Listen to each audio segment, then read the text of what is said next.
Let's talk money with personal finance expert Mary Holm. Hi, Mary. Oh, Jesse. Did you hear my promo for you, Mary? It aroused a lot of interest here at RNZ. Clickbait. Oh, look, I'm afraid people might be a bit disappointed in the story, but... I said Mary is going to tell you the one share that she has, or one company she's got individual shares in. And would you like to get straight to it? Or would you like a bit of build-up? Why not? Yeah. Why not? The one share I own a lot of shares via KiwiSaver funds. You know, I'm in a KiwiSaver fund that invests in a lot of shares. But directly I own some Mercury Energy shares. And that's simply because back in 2013, the company was actually called Mighty River Power then. They've changed their name since then. And the government had this mixed ownership, the national government had this mixed ownership model thing going where it was selling, the government had owned the company and it sold 49% of the company to ordinary individual New Zealand investors. And I decided I would invest because... Hey, Mary, sorry, I'm just going to jump in here. You're sounding quite muffled. Is there any chance that you could just check your cell phone and make sure that the mouthpiece is right in front of that mouth of yours? Is that any better? Possibly, yeah. Oh, gosh. Yeah, that's much better. That's much better. Just do it. Whatever you're doing there is good. I'll hold it still now. So the government, the Mighty River Power and Meridian and Genesis, all of them, the government sold off 49% of those companies to individual New Zealanders. And the word was out that it was going to be a really good buy. Yeah. And so a lot of New Zealanders bought them, like 75,000 shareholders in Mercury.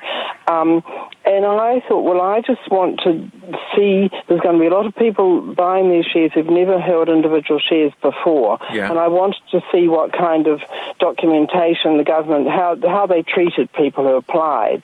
You had to apply. And, you know, whether they gave you good information, etc. And they didn't do too badly. But anyway, I bought the minimum amount you could buy, which was $1,000 worth. And I've just sat on them ever since. I mean, I could have sold them, but I just thought, oh, let's just see what happens. They're currently worth $2,500, so it's been a pretty nice investment, actually. Yeah, what does that work out to over the years? Oh, gosh, I don't know. I'll get back to you next time on that. I mean, a lot of New Zealand shares have done really well in that time, since 2013, so it's nothing incredible, but I'll work out for you next time. But, yeah, okay. The thing is that 2 or 3 times a year they pay dividends, and they're, on my investment, they're about sort of $25, $30, $40 a time. And it just gets lost in the wash. You know, it comes into a bank account and I forget about it really, except at tax time. And, right from the word go, I said to the company, are you offering a dividend reinvestment plan so you can just automatically have your dividends reinvested in shares in the company? And they said no. And I thought, oh, blow, because that's just a nice, convenient way to just quietly be building up your holding, and it kind of does something with this money that otherwise does tend to just get lost, unless you've got a big holding in a company. You know, yeah. If you're getting shares for under $100, I think a lot of people, they just kind of forget about it. Yeah. Well, just this week, Mercury Energy has decided it's launched a dividend reinvestment plan, which quite a lot of other companies have. In fact, I've got a list here of some of the major companies that have these plans. There's Arvida, Auckland Airport, Chorus, Contact Energy, Fletcher Building, Fonterra, Freightways, Heartland Bank, Infratil, Meridian, and Spark. And there are probably others. 2 big ones that don't are Main Freight and Ryman. But I would suggest people who've got individual shares who are not in a dividend reinvestment plan might want to look into doing that. The deal with it is that the company, they quite like doing these plans because they give you, instead of giving you a cash dividend, they give you a few more shares in the company. And for them, that means that they get to keep the cash. And so companies often do it when they want to keep the cash from their profits so that they can perhaps grow the business or pay off some of their debt, something like that. There's no tax consequences from it. You get taxed just the same way whether you get your dividends in cash or in extra shares. Okay. But they're a good deal, and I think, a lot of New Zealanders now own individual shares, especially a lot of younger people getting them through Sharesies and Hatch and Invest Now, etc., and might not even know about dividend reinvestment plans. So I do suggest you ask your company if they're doing that.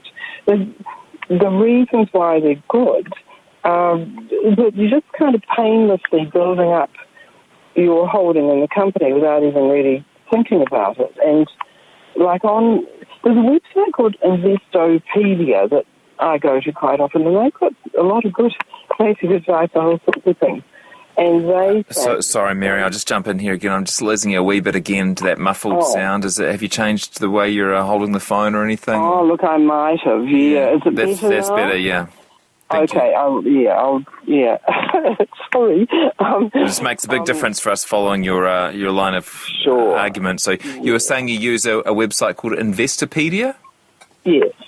Yes. It's just quite a good source on sort of basic investment information. I think it's probably American, actually, but they have an example on there of someone holding 1,000 shares, and after 20 years with reinvestment, they end up with 1,400 shares. So, it's just gradually building up your holding, and that can make quite a difference for people without you having to even think about it. It's also convenient. It's just happening all by itself.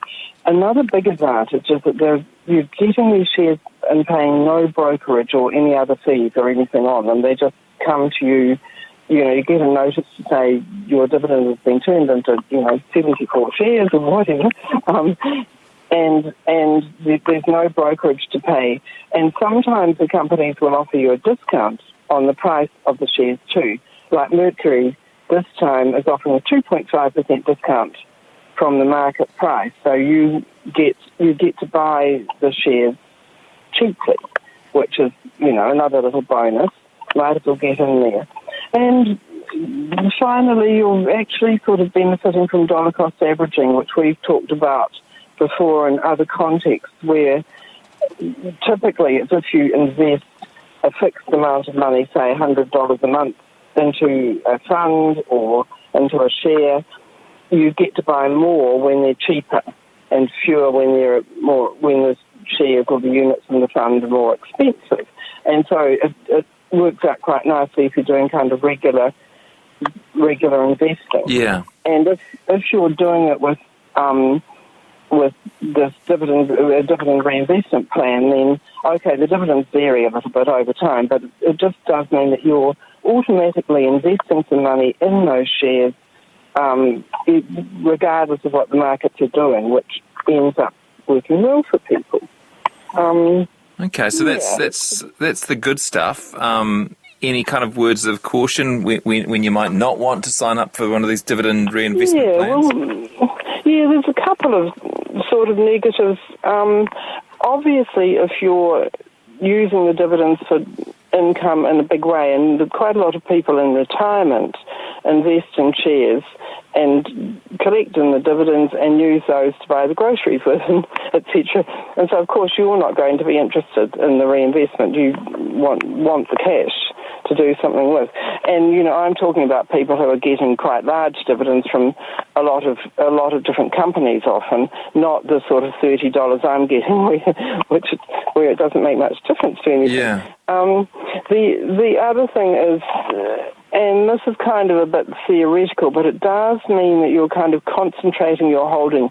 If you own just, say, 3 different shares and you're getting dividend reinvestment on all of those, then you're getting more and more of each of those companies instead of perhaps getting the money in cash and using it to buy shares in another company. So it does sort of concentrate your holdings a bit. So while I was thinking about this topic, I emailed Oliver Mander, who runs the Shareholders Association, which, by the way, is they're a pretty neat organisation for people who own individual shares to get involved with, the New Zealand Shareholders Association. They give you all kinds of information and do lots of good stuff.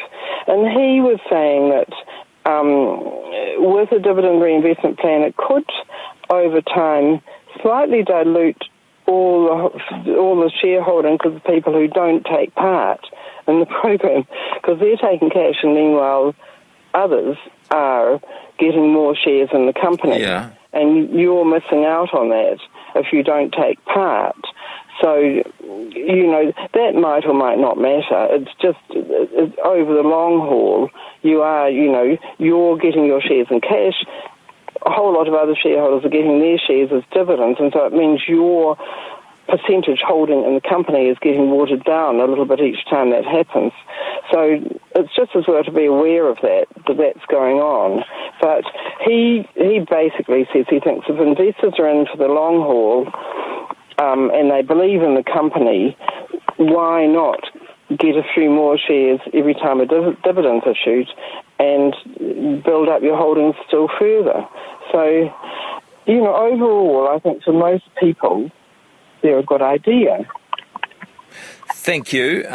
We will put that up online, Mary, for people who want to go back and have another listen to that, and particularly if you've got a shareholding in a company, one of those companies mentioned, and you want to make sure you get all the details. We have our conversation with Mary on the podcast page here on RNZ National and all our previous chats as well. Thank you, Mary. Great topic and nice to talk to you today. Thanks, Jesse. Bye. Mary Holm.